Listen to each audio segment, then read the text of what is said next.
Hello students, welcome back. जब भी हम कैश फ्लो करते हैं तो कैश फ्लो स्टार्ट करने के पहले हमें एक वर्किंग नोट बनाना पड़ता है जिसमें हम क्या कैलकुलेट करते हैं, net profit before tax and extra ordinary item.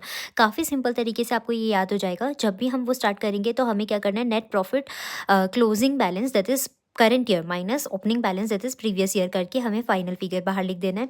Add में हमें 5 आइटम लिखना है। 5 आइटम में क्या क्या होगा, transfer to general reserve, transfer to general reserve ही लेना, बाकी और कुछ नहीं लेना। डिविडेंड पेड को आपको ऐड करना है, propose dividend paid of previous year, current year को आपको नहीं लेना है, प्रीवियस ईयर को लेना है। Interim dividend paid during the year, provision for tax made during the year, कोई भी टैक्स के लिए आप प्रोविजन बना रहे हो तो वो।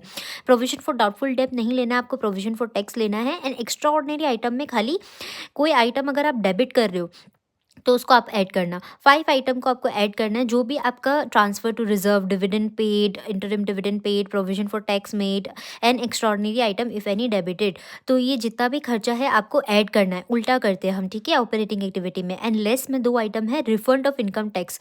इनकम टैक्स का कोई रिफंड आ रहा है, वो आपको क्रेडिट हो रहा है स्टेटमेंट ऑफ पीएल में, तो वो आप लेस कर देना। And extraordinary item if any credited, मैंने जैसा कि बताया इसमें पैसा आ रहा है तो आप लेस कर रहे हो।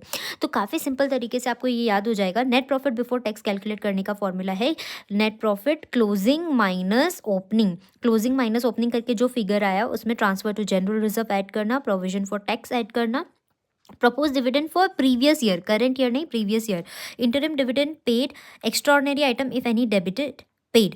ठीक है, ये extraordinary item if any debited, ये सबको आपको ऐड करना है। खाली 2 आइटम आपको लेस करना है, extraordinary item if any credited and income tax का रिफंड।